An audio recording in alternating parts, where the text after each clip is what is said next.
This is Taiwan, the 23rd province of China if you want social credits, or a de facto independent country if you do not care about political correctness. The word Taiwan itself can be controversial. Why? Well, the story of Taiwan began with some Negritos, Austronesians, and some Han Chinese fishermen plus some random pirates. The Dutch and Spanish dudes tried to colonize Taiwan, but got kicked out. The Qing dynasty eventually conquered Taiwan, and lots of Han Chinese immigrants poured into the island. Japan later beat up Qing China, gaining Taiwan. How was life under Japanese rule? Well, there was industrialization, railways build-up, establishment of education system, and assimilation efforts. After the big bombs on Japan, Taiwan was handed back to Nationalist China. Long story short, the Communists beat up the Nationalists in mainland China during the Chinese Civil War, so the Nationalist government retreated to Taiwan, bringing in a fresh wave of Han Chinese immigrants. The Communists failed to dislodge the Nationalists from the nearby strategic Kinmen Island, so the Nationalists just kinda stay put in Taiwan. In 1971, Communist China got officially recognized as the sole legit China on the world stage, because common sense. Communist China does not recognize any countries which also recognizes the nationalist government in Taiwan. So lots of countries switched their recognition from nationalists Taiwan to communists mainland China solely, leaving the government of Taiwan in an awkward political limbo which persists until today. During the Cold War, Taiwan was effectively an American puppet. Taiwan experienced economic miracle, a head start compared to mainland China, making Taiwan a relatively more prosperous country than mainland China. Taiwan also had a huge pop culture influence across Asia-Pacific, before being overtaken by the Koreans. With the rise of mainland China, lots of Taiwanese now go to mainland China for economic opportunities.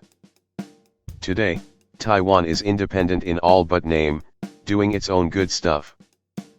It is no secret that communist mainland China would like to take Taiwan back again someday, for the Chinese national pride and the final elimination of Western imperialism on the Chinese people.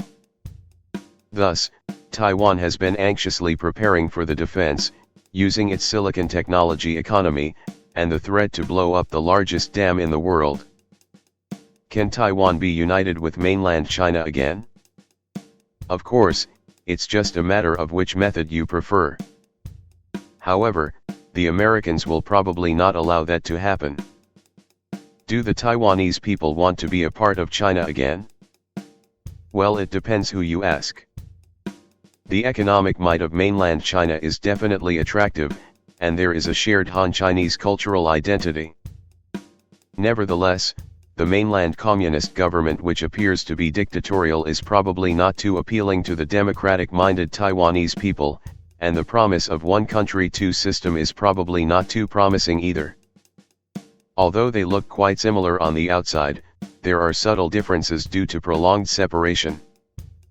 Taiwan has a relatively isolated history of being an Austronesian island which got colonized by immigrants, whereas mainland China is a huge continental country, a sino-cultural cradle powerhouse filled with invasions, being invaded, and cultural assimilation.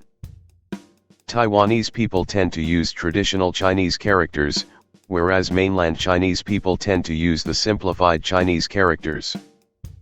Taiwanese are generally more outspoken whilst mainland Chinese tend to be less expressive due to the fear of being misaligned with the glorious communist ideology. In Taiwan, if you bumped into each other, you generally say sorry, excuse me. In mainland China, bumping into each other is super normal and you generally do not have to acknowledge it. In Taiwan, you can enjoy life and take it slow if you want to. In mainland China, it is super competitive, from getting to the best schools to earning the most money. Some mainland Chinese girls will ask guys to have a house and a car before agreeing to marrying them, whereas Taiwanese girls are generally more independent of the boys, because most of the boys have to disappear for a while due to compulsory military service. In Taiwan, you can surf whatever websites you want. In mainland China, using VPN is a life skill. Both Taiwanese and mainland Chinese people love visiting each other for leisure, and enjoy assimilating the minorities. Currently, there is a substantial population in Taiwan who prefers to be identified as Taiwanese solely rather than Chinese. Can Taiwan create a unique Taiwanese national identity?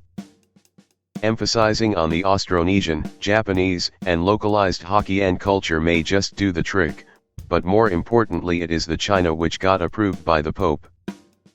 If the Dutch or the Spanish Empire was able to hold on to Taiwan, Taiwan would probably be an Austronesian Southeast Asian country today, with a dominant minority of stingy ethnic Chinese businessmen, similar to Indonesia and the Philippines. If Japan was allowed to retain Taiwan, then Taiwan will probably be the big brother of the Ryukyu Islands, filled with assimilated Japanese dudes with weird dialects. If Communist China managed to take Taiwan during the Chinese Civil War, then Taiwan will likely be decades behind in terms of economic development, something like a twin brother of Hainan today.